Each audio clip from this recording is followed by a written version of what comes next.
Hello my dear friends, today recipe கூட்டாஞ்சோறு. என்னோடய ஸ்டைலில் கூட்டாஞ்சோறு எப்படி பண்ணலான்னு பார்ப்போமா வாங்க. அதுக்கு என்னெல்லாம் தேவை, எப்படி பண்ணலான்னு பார்ப்போம் வாங்க. அதுக்கு ஃபஸ்ட்டு அவியல் மலைக்கறி வாங்கிக்கோங்க. உங்களுக்கு என்னெல்லாம் வெஜிடபிள்ஸ் கிடைக்குதோ அதெல்லாம் எடுத்துக்கோங்க.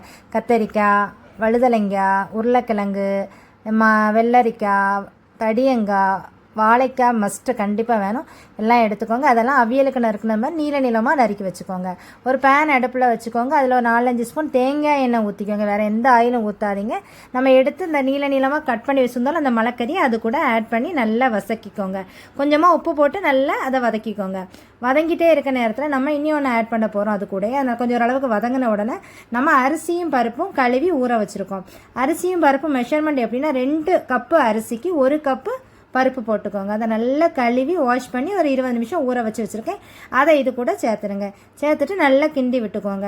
இப்போ நம்ம எந்த பவுலில் அரிசியும் பருப்பும் அளந்தோமோ சேர்த்து மிக்ஸ் பண்ணி அதே பவுலுக்கு 1க்கு 2 தண்ணி ஊற்றிக்கோங்க. ஊற்றி அதை அப்படியே மூடி வச்சுருங்க. தேங்காய் எடுத்துருக்கேன். தேங்காயில் பாதி தேங்காயில் நம்ம அரைப்பு அரைக்க போகிறோம். என்னெல்லாம் உள்ளி, வெள்ளைப்பூடு, மஞ்சப்பொடி, மல்லிப்பொடி, வத்தல் பொடி, ஜீரகம், பச்சை மிளகாய், உப்பு, சாம்பார் பொடி, நல்ல மிளகு பொடி.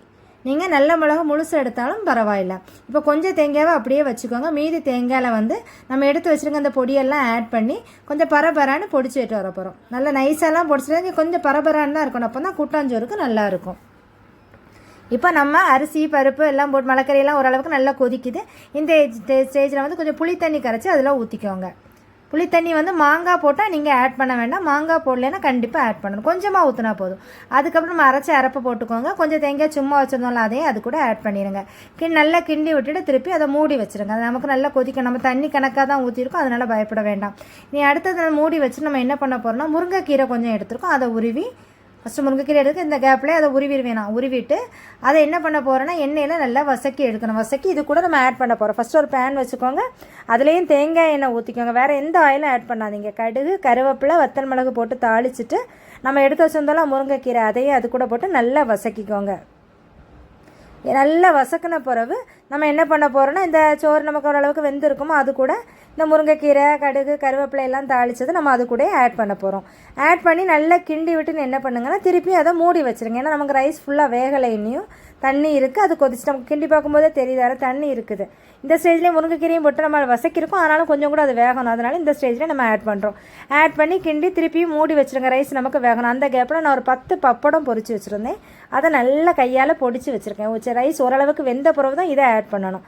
அதுக்கப்புறம் மோர் மிளகாவும் சுண்டைக்காய் வத்தலும் பொரிச்சு வச்சுருந்தேன். அதையும் அது கூட ஆட் பண்ணி நல்லா கிண்டிக்கோங்க. அதுக்கு மேலே நம்ம நெய் எடுத்து வச்சுருக்கேன். நீங்கள் தேவையான ஆட் பண்ணிக்கோங்க. கண்டிப்பாக ஆட் பண்ணணும்னு இல்லை. நமக்கு கிண்டி எடுத்தோன்னா சூப்பரான கூட்டாஞ்சோறு ரெடி. கண்டிப்பாக எல்லோரும் வீட்டில் ட்ரை பண்ணி பாருங்கள். இந்த வீடியோ பிடிச்சிருந்தா லைக் பண்ணுங்கள், ஷேர் பண்ணுங்கள், மறக்காமல் சப்ஸ்கிரைப் பண்ணுங்கள் ஃப்ரெண்ட்ஸ்.